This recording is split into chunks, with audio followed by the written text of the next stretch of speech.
واتبعوا ما تتلو الشياطين على ملك سليمان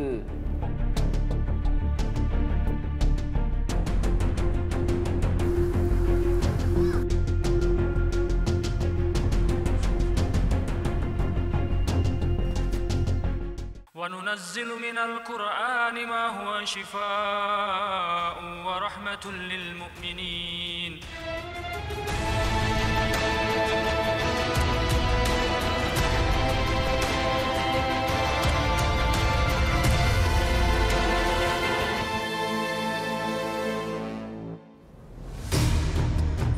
Assalamualaikum warahmatullahi wabarakatuh. Pemirsa Ruqyah yang dicintai Allah Ta'ala, pernahkah Anda mendengar tentang fenomena hamil goib? Apakah ini sebuah fakta atau hanya mitos belaka? Untuk menjawab pertanyaan ini, tim Ruqyah Trans 7 menemui Devi Ika Apriliani dan suaminya, Yesu Bagus Ariwibowo. Mbak Delvi, boleh cerita Mbak? Katanya pernah mengalami gangguan dan bahkan sampai keguguran ya. Jadi awal mulanya bagaimana Mbak? Itu setelah menikah itu saya keguguran 2 kali, terus sampai ke rumah sakit 4 kali, dirawat 4 kali, itu tuh di ronsen, terus di USG nggak ada hasilnya itu. Selain proses keguguran itu mungkin pernah mengalami kejadian aneh, melihat sesuatu? Ya kalau melihat udah ada sekitar 4 sampai 5 kali itu pernah. Cuman itu kalau di waktu-waktu tertentu itu perut saya membesar, bahkan bergerak seperti ada bayinya gitu loh. Padahal tidak ada? Iya, padahal tidak ada. Dan itu sampai sekarang juga masih tetap. Terus juga kalau saya mau sholat, wudhu gitu pasti mual-mual seperti itu. Ada yang ingin ditanyakan Ustadz atau ingin didiagnosa? Kita langsung aja Ruqyah. Ini sudah parah sekali gangguannya. Tak mau mengulur waktu, proses Ruqyah langsung dilakukan. Jin di dalam raga Devi langsung terpancing. Jin terus berusaha menjauhi sang suami. Kini, Ustadz Muhammad Faizar memfokuskan proses Ruqyah di bagian perut Devi untuk membuktikan kehamilan goib yang kerap dialaminya selama ini. Di sisi lain, sang suami Yesu Bagus juga mulai tak sadarkan diri dan terus bereaksi selama proses Ruqyah. واتبعوا ما تتلو الشياطين على ملك سليمان وما كفر سليمان ولكن الشياطين كفروا. Ketika bacaan ayat Al-Quran semakin kuat dikumandangkan, seketika itu juga perut Devi membesar. أنزل على الملكين ببابل هاروت وماروت وما يعلمان من أحد حتى يقولا إنما نحن فتنة فلا تكفر. Astaghfirullahalazim, ini benar-benar nyata. به بين المرء وزوجه وما هم بضارين به من أحد إلا بإذن الله ويتعلمون ما يضرهم ولا ينفعهم ولقد علموا لمن اشتراه ما له في الآخرة من خلاق ولبئس ما شروا به أنفسهم لو كانوا يعلمون. إنما يأمركم Pemirsa bisa dilihat ya, ini ada ketika dibacakan ayat-ayat Ruqyah, bagian perutnya Mbak Devi tiba-tiba bisa membesar. Nah ini ketika saya pegang, seperti ini. Dan ini seperti ada yang bergerak. Padahal waktu pertama memang sama sekali, dan Mbak Devi tidak dalam kondisi hamil. Ketika saya membantu memijat di bagian bawah ketiak kanan, jin yang bersemayam di dalam tubuh Devi pun menunjukkan rasa tidak nyaman. Suami Devi juga menunjukkan reaksi yang sama. Ya, keduanya saling terpaut oleh sihir. Jika sang suami dipijat dan diruqyah, secara otomatis sang istri ikut bereaksi. Begitupun sebaliknya. Ini bisa kita lihat, Mbak, dan pemirsa bisa saksikan bahwasanya lebih cenderung ke kakinya itu kayak ketarik ke arah sana ya, yang kiri. Jadi kalau yang semacam ini ya biasanya gangguan itu tidak sengaja diminumkan, ya, terminum atau melalui metode manfukh seperti yang dijelaskan oleh guru kami Syekh Sa'ad Said Abdu. Jadi memang gangguannya pasti di area pencernaannya. Kalau ini tadi perutnya membesar, kenapa Ustaz? Itu wujud jin angin ya, toyar. Kalau di Jawa ada jenis jin yang menurut orang-orang kuno dikatakan sebagai dengen. Itu wujudnya seperti asap. Ya kalau parah gangguannya suka bikin bengkak kaki, nanti menyeluruh sampai ke perut sampai ke seluruh tubuh. Kini langkah selanjutnya, telapak kaki suami istri ini ditempelkan. Reaksi apakah yang akan terjadi? Ustadz Muhammad Faizar fokus merukyah di bagian kaki. Ustadz Rahmat dan David merukyah Yesu Bagus. Sementara saya terus menekan titik di bagian perut bawah Devi. Kena terus. Kini posisi jin semakin terdesak. Meski demikian makhluk goib kafir ini masih terus berusaha bercokol di perut Devi. Selanjutnya, suami Devi diminta untuk terus mengusap perut sang istri dengan gerakan memutar. Ya, sekarang waktunya kita penelusuran ke rumahnya pemirsa, karena saya rasa ada sesuatu yang membuat jin ini susah keluar. Wallahu a'lam bishawab. Kita ikhtiarkan langsung ke rumah. Penting diketahui, tidak semua kasus perlu proses rukyah rumah. Hanya pada tahapan tertentu saja. Penelusuran titik buhul sihir perlu dilakukan. Pada kasus Devi dan Yesu Bagus, sejak terkena sihir, pasangan ini kerap mengalami kejadian aneh di rumah. Beberapa kali, Devi sang istri melihat wujud makhluk halus yang menampakkan diri di dalam tempat tinggalnya. Nah, ini bisa dilihat ya. Nanti langsung berubah. Tiba-tiba, ketika Ustadz Muhammad Faizar masuk menuju ruang tengah, reaksi Devi semakin keras. Tubuhnya seakan ingin melindungi sesuatu yang ada di dalam lemari pendingin di belakangnya. Kini ia menatap tajam ke bagian atas rumah, tepat ke sebuah lubang yang menganga.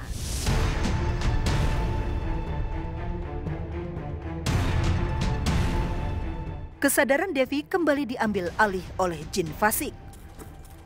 Dan saat Ustadz Muhammad Faizar melemparkan bambu tusuk sate yang sebelumnya telah disemprotkan air rukyah, Devi pun kembali bereaksi marah. A'udzu billahi minasyaitonir rajim.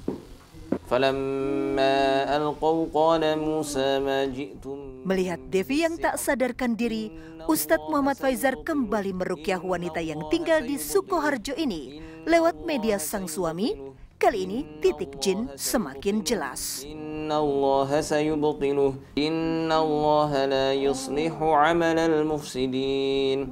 Wa yuhiqqullahu al-haqqa bikalimatihi walau karihal mujrimun. Jin telah terpojok dan tidak bisa lagi mengelak. Senjata dengan kekuatan kalam ilahi yang terus menghujam dan melemahkan posisinya. Saya benar-benar terharu melihat perjuangan pasangan suami istri ini yang harus menderita akibat ulah jin kafir. Rupanya, tak hanya jin lewat sihir yang bersarang di tubuh Devi, wanita ini juga memiliki jin nasab yang turut melindunginya. Ya pemirsa, sekarang sudah sampai pada tahap untuk terapi herbal. Ustadz, ini terapi herbalnya untuk Mbak Devi dan Mas Yesu apa saja? Ya. Yang paling utama ini adalah lidah buaya, perasan jeruk nipis, dan juga madu. Yang semuanya itu bagus sekali untuk netralisir dan mendetoks, mengeluarkan racun-racun yang ada di ususnya. Karena jin nasab, sekali lagi jin nasab, sihir, itu sering menyerang area pencernaan manusia. Apapun jenisnya, apapun tipenya, kebanyakan menyerangnya area lambung, area ususnya, selain jantung ya. Jadi sekarang langsung diminum saja.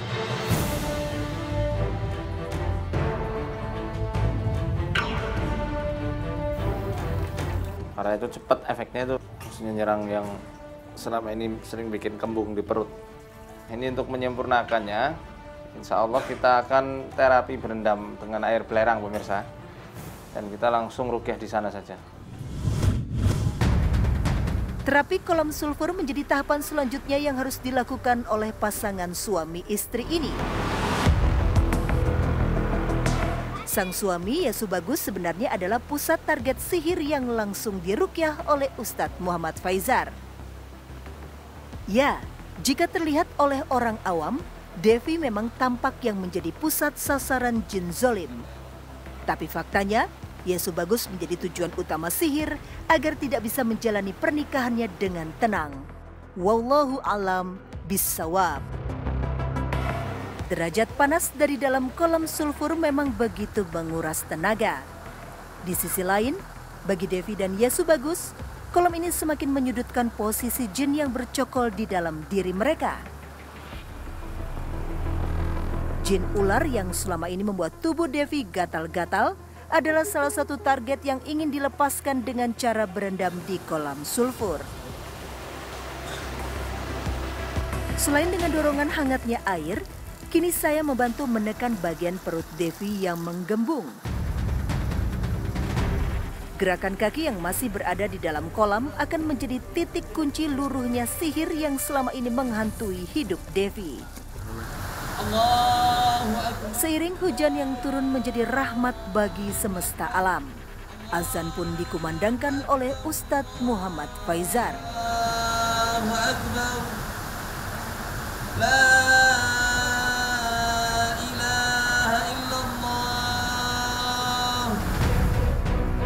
Alhamdulillah, setelah proses panjang, kini kondisi Devi dan suaminya Yesu Bagus semakin membaik. Ya pemirsa, kita sudah sampai pada tahap akhir ya Ustadz ya. Setelah tadi proses panjang penelusuran herbal pertama lalu mandi air panas. Ini apa lagi nih Ustadz? Ini kita menggunakan cerangau, ya cerangau merah, kemudian bidara. Ini semua nanti kita ruqyah, habis itu kita minumkan. Kenapa menggunakan cerangau? Cerangau itu punya sifat karminatif yang bagus untuk mengeluarkan angin di perut. Jerangau merah atau Acorus calamus mengandung minyak atsiri yang berbau khas. Selain itu, tanaman jerangau juga mengandung zat-zat positif yang bisa berguna untuk meredakan radang. Ya Ustadz Faizar, kan sebenarnya tadi ketika kita sudah selesai memandikan ini Mbak Devi langsung seperti menstruasi ya Mbak ya? Itu kenapa Ustadz? Hitam darahnya, hitam, bau. Kayak bangkai. Allahu Akbar. Insya Allah itu tanda lepasnya setan yang menyerupai bayi yang ada di perutnya. Biasanya kalau membuat besar seperti itu ya jenis-jenis jin ular. Bersamaan dengan itu insya Allah gatalnya pun akan hilang. Itu juga jerawatnya sudah kempes dan kering. Insya Allah Allah akan berikan kesembuhan sempurna untuk Mbak. Nah itu bagus sekali kalau keluar darah. Paling tidak kalau setelahnya pendarahan, jangan panik, jangan khawatir. Juga untuk pemirsa yang ada di rumah, kalau misal setelah terapi ruqyah kok muntah-muntah, diare, atau banyak pendarahan, itu jangan khawatir, jangan panik, karena hal tersebut adalah tanda yang bagus. Dan untuk pemirsa yang ada di rumah, pasca ruqyah itu adalah penentu yang paling utama. Apakah nanti kesembuhan ini permanen ataukah temporer saja. Dan Allah firmankan dalam Al-Quran mengabarkan sumpah serapahnya iblis. Tsumma la'atiyannahum min baini aydihim wa min khalfihim wa an aymanihim wa an sama'ilihim wa la tajidu aktsaruhum syakirin. Allah, aku akan benar-benar datang ke anak cucu Adam dari arah depan, belakang, kanan, kiri, dan engkau tidak akan menemukan kebanyakan dari mereka itu bersyukur kepadamu. Makanya celah mereka pintar nyari celah, maka saling menguatkanlah antara suami, antara istri. Dan saya sarankan jaga sholat 5 waktu yang menjadi pondasi agama ini. Pasien berikutnya yang akan ditangani oleh Ustadz Muhammad Faizar adalah Asih Budi Lestari. Ibu, Bapak boleh cerita, katanya selama ini pernah mengalami gangguan jin ya, bentuknya seperti apa? Bajunya suka sakit-sakit gitu, panas seperti tersiram air cabai. kadang seringnya di tangan, di seluruh badan gitu. Pernah sampai tidak sadar begitu Ibu? Masih, masih terkontrol. Ibu sering mimpi melihat monyet dalam tidur, laki-laki besar atau besar berbulu gitu, nggak mesti kayak monyet, enggak? Cuman ular, kadang ular besar. Ular itu seringnya bikin orang yang dirasuki dia itu sering gatal atau sakit di area pinggang. Sakit Pinggang. pinggang. Dan dia itu tipenya tenang tapi reaktif ya. Kalau misal ada orang yang mengganggu atau mengusik, pasti dia langsung akan nyerang. Apapun caranya. Ini termasuk bagian dari masul gangguan jin yang memang didasari rasa cinta butanya dia. Hal itu bisa ditimbulkan oleh beberapa faktor. Di antaranya adalah jin khodam yang berasal dari ilmu-ilmu sihir warisan lama. Wallahu a'lam bishawab. Kita langsung ruqyah saja. Dari proses deteksi awal, Ustadz Faizar memutuskan untuk langsung meruqyah perempuan berusia 35 tahun ini. Pelan-pelan jin di dalam raga Ibu Lestari mulai menunjukkan keberadaannya. Yang menarik bagi saya, jin di dalam tubuh wanita yang tinggal di Purbalingga ini tidak menunjukkan reaksi frontal. Jin kerap membuat gerakan-gerakan halus dan cenderung menyerupai sebuah gerakan tarian. Bapak Agung sang suami turut menemani istrinya. Jin benar-benar mengambil alih tubuh Ibu Lestari.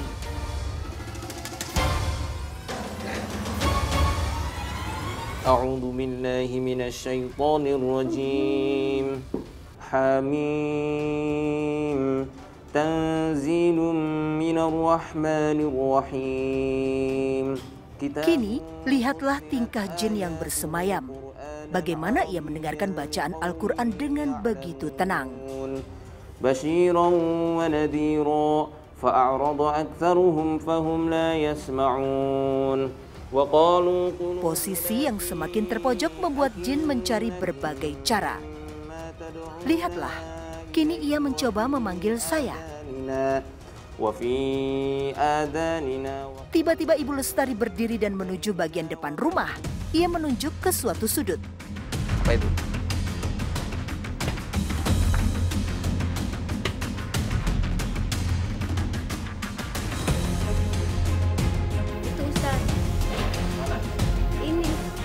Jadi waktu penggalian pertama oleh Ustadz Faizar, ini Ibu Lestari bilang ada semacam boneka yang ditanam di pojok sana. Wallahu a'lam, ini sedang dicari. Cuma ini seperti tadi Ibu Lestari bilang, ini bagian rambutnya. Semacam akar sepertinya ini. Masih penasaran? Proses pencarian kami teruskan di bagian samping rumah. Jin yang bersemayam di dalam tubuh wanita ini terus mencoba menunjukkan sesuatu yang ditanam di bagian samping rumah. Proses pencarian barang perantara masuknya sihir atau buhul memang tidak mudah. Apalagi jika buhul telah ditanam selama puluhan tahun. Sifat tanah yang mengurai benda bisa menghancurkan fisik buhul. Tak mau larut dengan ocehan jin tentang buhul, kini Ustadz Muhammad Faizar kembali meruqyah Ibu Lestari. Kali ini posisi jin semakin lemah dengan meruqyah lewat sang suami. Garam bidara sama air. Tiba-tiba mendengar kata daun bidara, jin ketakutan. Ya, sejak zaman Nabi, daun bidara dimanfaatkan untuk mengusir gangguan jin dan sihir. Sementara Ustadz Muhammad Faizar meruqyah garam dengan campuran daun bidara, jin di dalam tubuh Ibu Lestari terus bersuara tentang rasa tidak nyamannya. Kali ini, proses ruqyah dilanjutkan dengan melibatkan orang tua Ibu Lestari, Titi Wasiati. Allahu Akbar, Allahu Akbar. Ya pemirsa, apa yang saya semprotkan tadi ini adalah campuran madu, bidara, dan juga habatus sauda. Ini sangat bagus sekali untuk menghentak saraf-saraf yang diduduki oleh para setan di tubuh Ibu Lestari. Kekuatan setan yang berpusat di tubuh Ibu Lestari ini, mereka memanfaatkan banyak balgom atau lendir. Itu yang saya lihat. Ya. Kalau banyak lendir, biasanya gampang lupa, susah fokus, susah diambil alih kesadarannya. Nah, karenanya para ulama ya di kitab-kitab pesantren khususnya ta'lim muta'alim menjelaskan bahwasanya lebih baik kita makan makanan yang tidak menimbulkan lendir dan mengeluarkannya. Di antara makanan yang paling baik untuk mengeluarkan lendir, madu dan habatus sauda. Ibu sini coba. Alhamdulillah, setelah proses panjang, pelan-pelan kesadaran Ibu Lestari kini telah pulih. Kini proses ruqyah menuju tahap selanjutnya. Lokasi rumah Ibu Lestari yang berdampingan dengan lumbung penggilingan padi menjadi titik pertama yang akan diruqyah.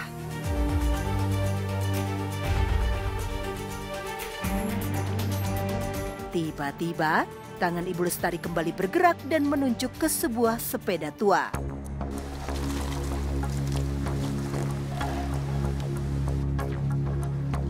Penelusuran tiba di bagian sumur belakang rumah. Air ruqyah menjadi penetralisir seluruh kekuatan jin yang telah bersarang selama ini di dalam rumah Ibu Lestari.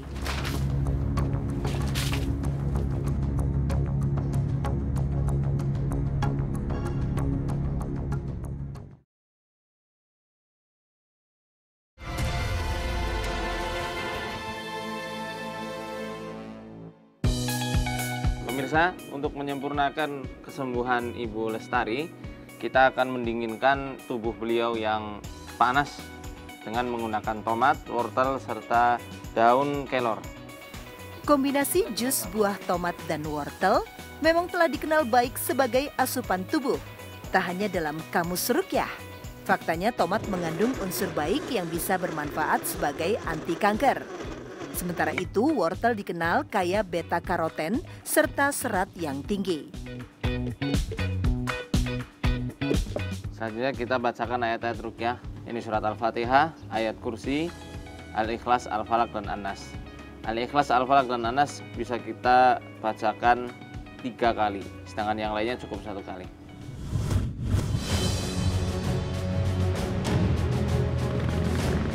Kini saatnya menutup seluruh proses ruqyah dengan asupan herbal. Gimana Mbak sekarang rasanya? Ibu? Alhamdulillah, setelah proses ruqyah, Ibu Lestari menjadi jauh lebih tenang. Nggak cukup 1 kali di ruqyah, harus berkali-kali dan bertahap. Intinya 1, azam yang kuat, niat yang kuat. Niat yang kuat dari diri seseorang itu yang paling menentukan apakah setan nasab itu akan terus-menerus ngikut atau enggak. Ini bukan santet, insya Allah. Sudah jelas ya alurnya kemana. Oleh karenanya tahan, jangan terus-terusan beri kesempatan jin kafir itu untuk terus-menerus menguasai tubuh ibu. Gimana caranya? Yang disunahkan Nabi SAW dengan baca ta'awud, wudhu, pindah posisi, atau minum sambil duduk, minum air putih. Ya, dan juga perbaiki sikap akhlak kepada suaminya, karena itu kunci surganya para wanita, para istri ya. Semoga Allah berikan kesembuhan sempurna untuk Ibu Lestari ya, dan diputuskan semua rantai-rantai jin yang secara turun-temurun ada di keluarga.